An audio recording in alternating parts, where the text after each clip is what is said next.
الشیطان الرجیم بسم اللہ الرحمن الرحیم۔ تو ہم 12واں رکوع آج پڑھ رہے ہیں جناب، اور 11واں سپارہ بھی شروع ہو جائے گا بیچ میں۔ سورہ توبہ۔ وجاء المعذرون من الاعراب ليؤذن لهم وقال الذين كذبوا الله ورسوله سيصيب الذين كفروا منهم عذاب الیم۔ بہانہ بنانے آ گئے بدو رسول اللہ صلی اللہ علیہ وسلم کے حضور تاکہ انہیں اجازت مل جائے اور وہ پیچھے بیٹھے رہنے والوں میں سے ہو جائیں۔ یہ وہ ہیں جنہوں نے جھوٹ بولا تھا اللہ اور اللہ کے رسول سے۔ ان قریب پہنچائے گا اللہ ان لوگوں کو جنہوں نے کفر کیا دردناک عذاب۔ یہ وہی ہیں بہانے بنانے والوں کا ذکر، جیسے پچھلے سبقوں میں ہم پڑھ رہے ہیں کہ جی ہم جہاد پر نہیں جانا چاہتے، باقی جو کام ہم سے کروانے ہیں وہ کروا لو۔ ہم ہیں بڑے مخلص اور ہم اپنے حساب سے اپنے اصول سے دیں گے۔ ابھی اس کو تھوڑا سا اور ہم ڈسکس کریں گے، ذرا سبق پڑھیں۔ لیس علی الضعفاء ولا علی المرضى ولا علی الذین لا یجدون ما ينفقون حرج اذا نصحوا للہ ورسولہ ما علی المحسنین من سبیل واللہ غفور رحیم۔ کمزوروں پر، بیماروں پر اور وہ جن کے پاس مال ہی نہیں ہے جسے وہ خرچ کرتے اللہ کے راستے میں، اگر وہ پیچھے رہ جاتے ہیں تو کچھ حرج نہیں، کیونکہ وہ بہانہ تو بنا نہیں رہے، وہ مخلص ہیں اللہ کے لیے اور اللہ کے رسول کے لیے، تو نہیں ہے نیکوکاروں پر الزام کی کوئی وجہ، اور اللہ غفور الرحیم۔ بڑا سیدھا سادہ سا فارمولا ہے، بڑا کہ اس میں پیچھے رہ جانے والے ملیں گے لیکن ان کی نیت میں فرق ہے۔ یہ بھی پیچھے رہ جانے والے، وہ بھی پیچھے رہ جانے والے، لیکن دونوں کی نیت میں فرق، فیصلہ اس کے اوپر ہو جائے گا کہ کس سوچ سے اور کس نیت سے رکا ہے پیچھے۔ وَلَا عَلَى الَّذِينَ إِذَا مَا أَتَوْكَ لِتَحْمِلَهُمْ قُلْتَ لَا أَجِدُ مَا أَحْمِلُكُمْ عَلَيْهِ۔ اور ان پر بھی کچھ حرج کی بات نہیں کہ وہ آپ کے حضور پیش تو ہوئے، حاضر ہوئے اور کہا کہ کچھ سواری مل جائے تو ہم آپ کے ساتھ چلیں، اور آپ نے جواب دیا کہ میرے پاس تو سواری ہے ہی نہیں، میں تمہیں کس چیز پر سوار فرماؤں۔ تولوا وأعینہم تفیض من الدمع حزنا الا یجدوا ما ينفقون۔ وہ اس حال میں واپس لوٹے کہ ان کی آنکھیں نمناک تھیں، آنسو بہا رہی تھیں، اور وہ اس غم میں تھے کہ افسوس ان کے پاس مال ہی نہیں کہ وہ اللہ کے راستے میں خرچ کر پاتے۔ انما السبیل علی الذین یستأذنونک وهم اغنیاء رضوا بأن یکونوا مع الخوالف وطبع اللہ علی قلوبہم فهم لا یعلمون۔ الزام تو بس ان لوگوں پر ہے جو اجازت طلب کرتے ہیں بے سبب آپ صلی اللہ علیہ وسلم سے، جبکہ وہ مالدار ہیں، بس وہ اس بات پہ راضی ہو چکے ہیں کہ وہ پیچھے رہ جانے والوں میں سے ہو جائیں۔ طبع اللہ علی قلوبہم، اللہ نے ان کے دلوں پر مہر لگا دی ہے، بس وہ کچھ نہیں جانتے۔ یعتذرون الیکم اذا رجعتم الیہم، وہ بہانے پیش کریں گے تمہارے پاس جب لوٹ کر جاؤ گے ان کی طرف۔ قل لا تعتذروا لن نؤمن لکم قد نبأنا اللہ من اخبارکم۔ تو ایسا نبی صلی اللہ علیہ وسلم فرما دیجیے کہ اب بہانے مت بناؤ، ہم اعتبار ہی نہیں کریں گے تمہارا، کیونکہ اللہ نے ہمیں آگاہ کر دیا ہے تمہاری خبروں پر، یعنی تمہارے دل کے حال پر، تمہارے کرتوتوں پہ اللہ نے ہمیں ویسے ہی بتا دیا۔ وَسَيَرَى اللَّهُ عَمَلَكُمْ وَرَسُولُهُ ثُمَّ تُرَدُّونَ إِلَىٰ عَالِمِ الْغَيْبِ وَالشَّهَادَةِ فَيُنَبِّئُكُم بِمَا كُنتُمْ تَعْمَلُونَ۔ اور دیکھے گا اللہ اور اللہ کا رسول تمہارے اعمال، پھر تم لوٹا جاؤ گے اس کی طرف جو جاننے والا ہے ہر پوشیدہ اور ظاہر کو، اور پھر وہ آگاہ کر دے گا تمہیں اس سے جو تم کیا کرتے تھے۔ سَيَحْلِفُونَ بِاللَّهِ لَكُمْ إِذَا انقَلَبْتُمْ إِلَيْهِمْ لِتُعْرِضُوا عَنْهُمْ فَأَعْرِضُوا عَنْهُمْ إِنَّهُمْ رِجْسٌ وَمَأْوَاهُمْ جَهَنَّمُ جَزَاءً بِمَا كَانُوا يَكْسِبُونَ۔ قسمیں کھائیں گے اللہ کی تمہارے سامنے جب تم لوٹو گے ان کی طرف، تاکہ آپ انہیں معاف فرما دیں، تو بس منہ پھیر لیں ان سے کہ یقیناً یہ تو ناپاکوں میں سے ہیں، ان کا ٹھکانہ دوزخ ہے، یہ اس چیز کا بدلہ ہے جو وہ کمایا کرتے تھے۔ یحلفون لکم لترضوا عنہم فإن ترضوا عنہم فإن اللہ لا یرضی عن القوم الفاسقین۔ وہ قسمیں کھاتے ہیں کہ تمہارے لیے کہ تاکہ تم خوش ہو جاؤ ان سے، تو یاد رکھو کہ اگر تم ان سے خوش ہو بھی جاؤ تو بھی اللہ تو ان سے راضی نہیں ہوگا، کیونکہ وہ نافرمان قوم میں سے ہیں۔ الاعراب اشد کفرا ونفاقا واجدر ان لا يعلموا حدود ما انزل اللہ علی رسولہ واللہ علیم حکیم۔ عرابی یعنی کچھ گنوار ایسے ہیں جو اپنی جہالت میں سخت ہو گئے ہیں کفر پہ اور نفاق پہ، اور وہ حقدار ہیں کہ نہ جانے وہ احکام جو اللہ نے نازل کی اپنے رسول پر، اور اللہ سب کچھ جاننے والا بڑا دانا ہے۔ کہ یہ ایسے سخت دل پتھر دل ہیں کہ اللہ تعالیٰ نے یہ پسند فرمایا اس بات کو کہ ان تک ہدایت ہی نہ پہنچے، وہ بات ہی نہ جان سکیں کہ اللہ نے اپنے رسول پہ کیا نازل فرمایا۔ ومن الاعراب من يتخذ ما ينفق مغرما ويتربص بكم الدوائر، اور بعض بدو ایسے ہیں جو سمجھتے ہیں کہ وہ مال خدا، راہ خدا میں جو مال خرچ کرتے ہیں وہ تاوان ہے، اور وہ منتظر ہیں تمہارے لیے کہ زمانے کی گردشیں آ لیں۔ علیہم دائرۃ السوء واللہ سمیع علیم، تو یاد رکھو کہ انہی پر زمانے کی بری گردش ہے اور اللہ سمیع اور علیم ہے۔ یہ وہی بات ہے کہ انسان کیا مخصوص کرتا ہے، کیا منتخب کرتا ہے اپنے لیے، وہ ہر بری چیز کو اپنے لیے بہتر سمجھنے لگ جاتا ہے، بہت جلدی فیصلہ کرنے والا ہے انسان۔ جیسی تخلیق کی اللہ تعالیٰ نے، اس نے اپنے آپ کو خالق ماننا شروع کیا کہ میں تخلیق کروں گا آگے، اور تخیل میں اور اندازوں میں اس نے پوری تصویر کشی کی ہے ہر چیز کی۔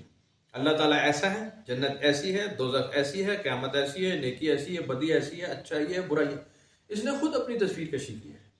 حوالے لیتے رہا کتابوں سے، آسمانی کتابوں سے، صحائف سے، انبیاء علیہ السلام کی تعلیم سے، تربیت سے، سنت سے، آسمانی صحائف سے، اور تصویر کشی خود کرتا رہا ہے انسان ہمیشہ۔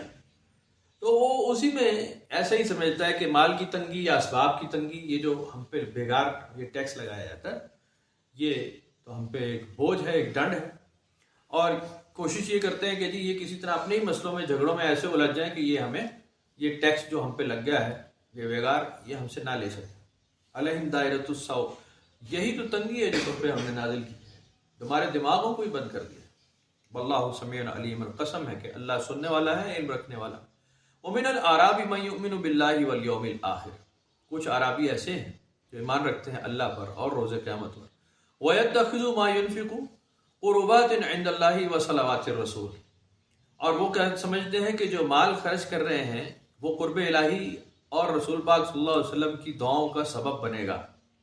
الا انہا قربۃ لہم، کہ بے شک ایسا ہی ہے، وہ ان کے لیے باعث قربت ہے۔ سیدخلہم اللہ فی رحمتہ، ضرور داخل فرمائے گا اللہ انہیں اپنی رحمت میں۔ ان اللہ غفور الرحیم، کہ بے شک اللہ غفور الرحیم ہے۔ تو بالکل ایسا ہی ہے کہ جو صدقے دل والے لوگ ہیں، یعنی قرآن شریف میں اپنے پچھلے سبقوں میں آپ نے پڑھا کہ خرچ کرنے میں بڑے بڑے تیز بھی ملیں گے، ہیں منافق، ہم جانتے ہیں یہ مال خرچ کر رہے ہیں لیکن بڑے منافق ہیں، یہ کہتے ہیں کہ جناب ہم سے مال لے لو، ہم جا نہیں سکتے، فزیکل پریزنس ہماری پاسبل نہیں ہے، ہم فزیکلی حاضر نہیں ہیں، تو اللہ تعالیٰ ان کے مالوں کو قبول نہیں فرماتا اس طرح۔ اور کچھ کے بارے میں لکھا کہ ہاں جو مال دے رہے ہیں اللہ کے راستے میں، اللہ تعالیٰ ان کے مال قبول فرمائے گا، قربت کا وسیلہ ہوگا، نبی اکرم صلی اللہ علیہ وسلم کی دعاؤں کا وسیلہ ہوگا کہ ان کو دعائیں ملیں گی اور اللہ کا قرب ملے گا۔ مال ہی دونوں طرف خرچ ہو رہا ہے، لیکن بات ہے نیت کی، کس نیت سے ہو رہا ہے۔ تو یہ بڑی واضح بات ہے کہ انسان کی جو بھی فیصلے، جو بھی قیامت کے دن جو بھی میجر فیصلہ ہوگا وہ آپ کی نیت پر ہوگا کہ آپ نے کس سوچ سے کیا کام کیا ہے۔ آپ نماز پڑھتے ہیں یا نہیں پڑھتے، زکوٰۃ دیتے ہیں یا نہیں دیتے، جو بھی اچھے یا برے کام ہیں، جو بھی اچھے وہ آپ کی نیت کے مطابق آپ کے فیصلے ہو جائیں گے۔ اور یہ بڑا خطرناک اور بڑا خوفناک ہوگا، جب نیت ہی کھل جائے گی تو بہت سارے مسئلے پیدا ہو جائیں گے۔ بڑے بڑے قلندر، بڑے بڑے جناب پرہیزگار، عبادت گزار، بڑی لمبی داڑیوں والے، وہ پھر جہنم رسید ہو جائیں گے کہ جناب آپ کی نیت میں یہ چل رہا تھا۔ پچھلی مثالیں پرانی، یہ لال قلعہ جو اپنا شاہی مسجد ہے دہلی کی، وہاں کی مثال مشہور ہے کہ وہاں کے امام مسجد صاحب تھے، ظاہر ہے شاہی بادشاہ کی نماز ہوتی تھی، وہاں بادشاہ اکثر نماز پڑھتے تھے، اب تھے نماز پڑھنے والے، ویسے تو شراب پیتے تھے، مغل تو زیادہ تھے، نماز بھی پڑھ لیتے تھے۔ اب اعلان ہو گیا کہ بادشاہ سلامت جمعے کی نماز یا پتہ نہیں عید کی نماز تھی، وہ پڑھنے جائیں گے اور مسجد میں اہتمام ہو، وہ لگ گئی سیکیورٹی اور یہ اور وہ۔ امام صاحب کو بھی اندازہ ہو گیا کہ آج میں خوب ٹکا کے قرات کروں گا، بادشاہ وقت سے انعام لوں گا۔ اب وہاں پہ ایک قلندر وقت بھی تھا جو کہ اس نے بھانپ لیا سارا معاملہ، اور جیسے ہی جماعت کھڑی ہوئی تو وہ قلعے کی سیڑھیوں پر، اپنا مسجد کی سیڑھیوں پر چڑھتے جاتے، اور اس نے مسجد میں شور ڈال دیا کہ امام کی نیت میرے قدموں میں ہے، امام کی نیت میرے قدموں میں ہے۔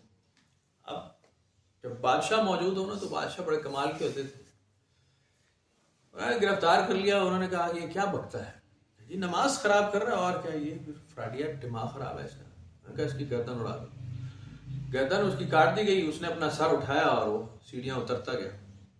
پھر لوگ ڈر گئے کہ یار یہ بندہ کون تھا۔ اب جناب علی پکڑو روکو دو، نماز تو بھول گئی سب کو. انہوں نے خیر اس کو پکڑا، گرایا کیا، اس کو حفاظت کی، مر تو چکا ہی تھا. اب آئی امام صاحب کی باری. انہوں نے کہا یہ کیا کہہ رہا تھا؟ کہ جی کہہ رہا تھا امام کی نیت میرے قدموں میں. کہا خالے تیری نیت کیا تھی؟ کس نیت سے نماز پڑھانا تھا؟ کہا جی میری نیت تھی کہ آپ مجھے انعام دیں گے. اچھا یہی بات ہے. تو جہاں یہ کھڑا تھا وہاں سے کھدائی کی جائے. جب اس اینٹوں سے وہ سیڑھیوں سے کھدائی کی گئی تو وہاں خزانہ تھا، مال اسباب دبا ہوا تھا. انہوں نے کہا یہ ٹھیک ہے کہ جس چیز کی خواہش تھی تیری وہ یہاں دبی پڑی. تو یہ مثالیں پرانی مشہور ہیں. اسی وجہ سے بابا گرو نانک کی مثال اس میں بہت مشہور ہے. جہاں سے بالکل متنفر ہوئے نا وہ مسجد سے اور مولوی سے جس دن متنفر ہوئے ہیں، یہ اپنی ان کی تعلیمات کے حساب سے اپنی ہسٹری ہے، وہ بھی یہی تھا کہ ان پہ اعتراض ہو گیا کہ جی آپ نماز پڑھنے مسجد نہیں آتے، کیا مسئلہ ہے؟ آپ نے نماز پڑھنی چھوڑ دی، مسجد آنا چھوڑ دی. انہوں نے کہا کہ جی نیت آپ کی کھوٹی ہے. مسجد کا امام بڑا فراڈیا ہے، وہ اٹھی سیدھی باتیں سوچتا ہے. جب کوئی بڑا آ جاتا ہے تو وہ سوچتا ہے کہ میں اچھی قرات کروں یا اچھی تقریر کروں حکومت کے فیور میں تو یہ مجھے انعام اور کوئی ریلیف دے کر جائے گا، اور یہی ہو رہا ہے.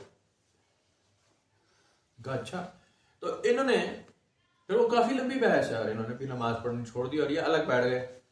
تو ویسے تو اس سے پہلے یہ واقعہ تھا 5 وقت نمازی تھے بابا گرو نانک، 5 وقت کے نمازی آدمی تھے، داڑھی رکھی ہوئی تھی، پگڑی باندھتے تھے سارا. اب وہ سکھوں نے تھوڑی سی داڑھی کا سٹائل چینج کیا، سکھوں نے تھوڑا سا پگڑی کا سٹائل چینج کیا کہ جی اسی سکھ ہونے.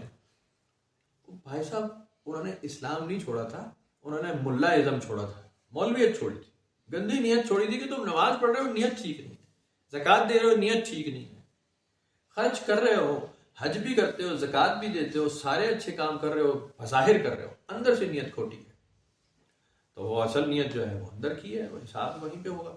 تو اس بات سے متنفر ہو گئے وہ، اور لوگوں نے کہا کہ جی یہ ایک نیا مذہب ہے. تو بہرحال اپنی اپنی سوچ کی بات ہے. اللہ تعالیٰ نے قرآن شریف میں کئی بار اس کا اور حضور صلی اللہ علیہ وسلم نے کئی بار متعدد احادیث اس کے اوپر ہے کہ آپ کی نیت جو چل رہی ہوگی اندر فیصلہ اس کے مطابق ہو جائے گا، اور ظاہری جو عمل ہے آپ کا وہ دوسرے نمبر پہ گردانا جائے گا. دوسرے نمبر پہ آئے گا تو اعمال کے اوپر بالکل ہے، لیکن انما الاعمال بالنیات، عمل کا دار و مدار بھی آپ کی نیت پہ ہو جائے گا کہ کام آپ کو اس طرف اور اس طرف، منافقین بھی اور مومنین بھی کام ایک ہی کرتے نظر آئیں گے، فیصلہ ان کا ہو جائے گا نیت کے اوپر، جو کہ آپ نے اس صورت میں بڑی تفصیل سے پڑھ لیا ہے. اور معاملات ایسے ہی ہونے بھی چاہیے، اصول ہی ایسا ہے. وہ پچھلے محفل میں جب ہم بات رو رہے تھے نا کہ اگر قیامت کے دن فیصلہ انسان کے ہاتھ میں دے دیا گیا اور اس کے سامنے جنت اور دوزخ کر دی گئی دونوں، یہ جنت ہے یہ دوزخ، اور کچھ نظارے بھی کرا دیے گئے، تو میجورٹی ان میں سے دوزخ کو چوز کرنے والی نکل آئے گی. کیونکہ جو رنگینیاں انسان کو چاہیے نا، جو خواہشیں ہیں وہ اسے دوزخ میں نظر آئیں گی، اور جس سیدھی سادھی زندگی کو وہ ریجیکٹ کر چکا ہے وہ اسے جنت میں نظر آئے گی. تو شکر انسان کو کرتے تھکنا نہیں چاہیے کہ قیامت کے دن فیصلہ اللہ تعالیٰ کرے، ورنہ فیصلہ ہوگا ہی نہیں، فیصلہ ہونا ہی نہیں. اگر اللہ تعالیٰ کا ایک صحیح ڈنڈے کے زور والا فیصلہ نہیں ہوگا نا، فیصلہ نہیں ہوگا. اور اب بھی ایسا ہی ہے، انسان اپنے فیصلوں میں لگے رہتا ہے اور فیصلہ نہیں ہوتا. وہ تب ہوتا ہے جب اللہ کا فیصلہ آ جاتا ہے، حتمی آخری فیصلہ، ٹھک ختم بات، دس وے اینڈ دیٹ وے. ورنہ انسان کے ساتھ جو معاملات ہیں کبھی پورے نہیں ہوتے، ہمیشہ اختلاف، ہمیشہ جھگڑا، ہمیشہ اعتراض. تو یہ بڑی نعمتوں میں سے ایک نعمت ہے کہ آخری فیصلہ، حتمی فیصلہ اللہ تعالیٰ خود فرماتا ہے، اور خاص طور پہ قیامت کے دن کا جو فیصلہ ہے وہ تو خود کرے گا اللہ تعالیٰ. اور اگر نہیں ہوگا تو نہ جنت ہے نہ دوزخ ہے، پھر تو کچھ حاصل نہیں آنے والا، پھر تو انسانوں کا کڑمس ختم ہی نہیں ہونا. ان کی نیکیوں بدیوں کے سلے اور ایک دوسرے سے لین دین ہی نہیں ختم ہوگا. اگر ایک اوپن آپشن دے دی جائے نا، یہ آپس میں نمٹ لو سارے میں، تو جو جنت میں جا چکے ہوئے نا انہیں پکڑ کے لوگ نکال کے باہر لے آئیں گے کہ تم دوزخ میں جاؤ.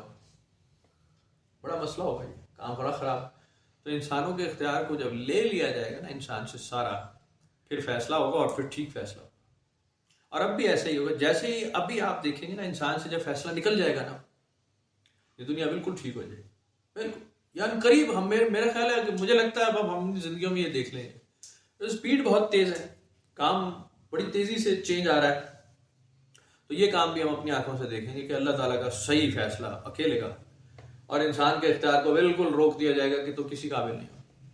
اور ابھی بھی ہوتا ہے ایسا، کئی بار اللہ تعالیٰ ایسا جھٹکا دے دیتا ہے کہ آپ کسی جگہ ایسے سٹک ہوتے ہیں کہ آپ کچھ نہیں کر سکتے، ہیلپ لیس، آپ کچھ نہیں کر سکتے، تمام زور لگا لو کہ آپ فارغ ہو کے ٹھنڈے ہو کے بیٹھ جاتے ہیں کہ مجھ سے نہیں ہوتا، اور اسے کرنا ہی چاہیے کہ آپ سرنڈر کر دیں، چھوڑ دیں، پھر اللہ کے فیصلے کا انتظار کریں، اور پھر اللہ کا فیصلہ ٹھیک آتا ہے۔ اگر آپ نے غلطی کی ہے تو آپ ریڈی ہو جائیں، میں نے غلطی کی ہے، پکڑا جاؤں گا، بس تیار ہو جائیں اس کے لیے۔ اور اگر نہیں تیار ہو رہے تو پھر کسی خاص موقع پر پکڑا ضرور جائے گا، بہت مشکل، وہ پکڑا جانا بہت مشکل ہوگا۔ تو جہاں سرنڈر کر دیا جائے وہاں پہ تھوڑی سی رعایت، تھوڑی سی کوئی نرمی، اس کا کوئی گوشہ باقی رہ جاتا ہے۔ بات وہی ہے کہ یہ نعمتوں میں سے نعمت، بڑے انعاموں میں سے انعام جو ہے وہ اللہ تعالیٰ کا فیصلہ ہے، جو کہ وہ خود کرتا ہے۔ اور اگر سارے ہی فیصلے آپ کلی طور پہ اللہ تعالیٰ پہ چھوڑ دیں، آپ کے سارے مسئلے حل ہیں، سارے۔ اور یہ کر لینا چاہیے۔ بندگان خدا جو مراقبات کرتے ہیں، اصل مراقبہ یہی ہے، کوئی اس کے اندر کوئی رنگ، روشنی، نور، یہ دوسرا تیسرا الٹے سیدھے، یہ سیکنڈری چیزیں ہیں۔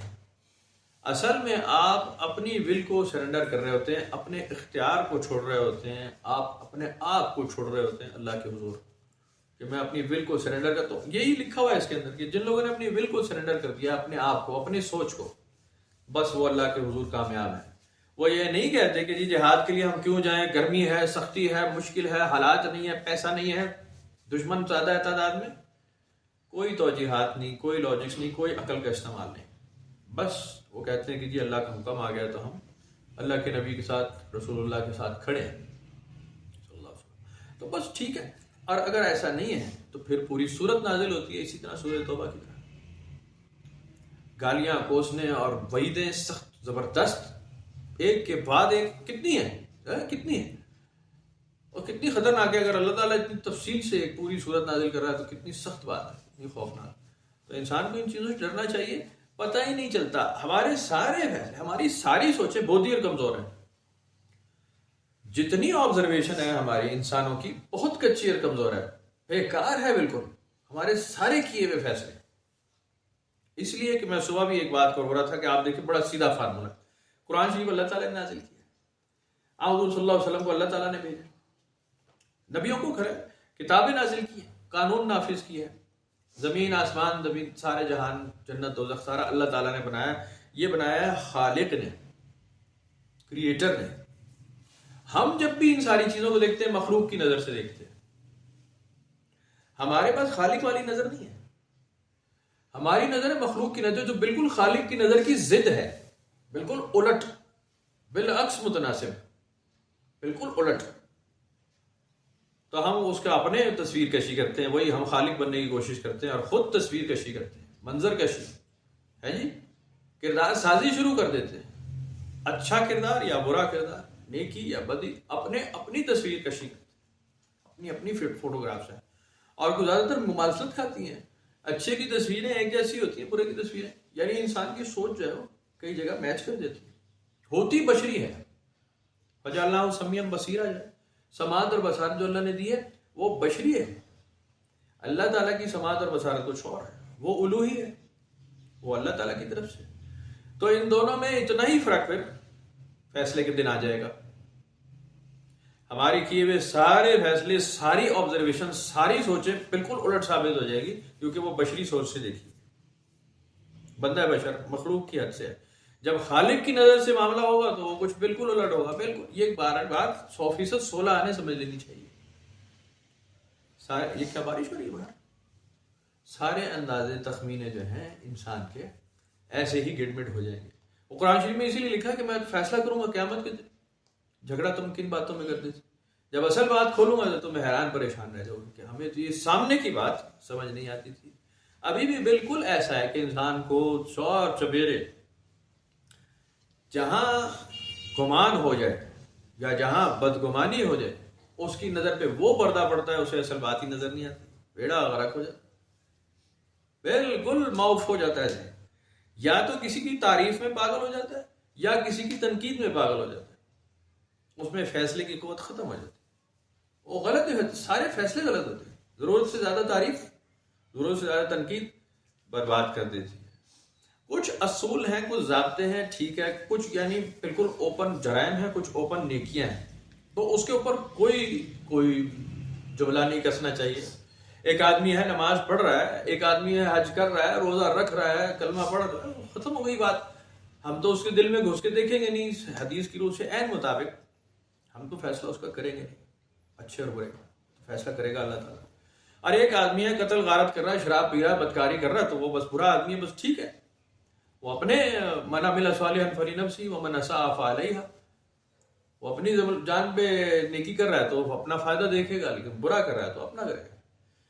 ہم معاملے نہیں لگتے کہ ہم اس کا فیصلہ کریں، کیونکہ بات وہی ہے کہ ہماری آبزرویشن ہمیشہ بشری آبزرویشن ہوگی، وقتی ہوگی، اور زاغ البصر ہوگا، نظر کا دھوکہ اس میں ضرور شامل ہوگا.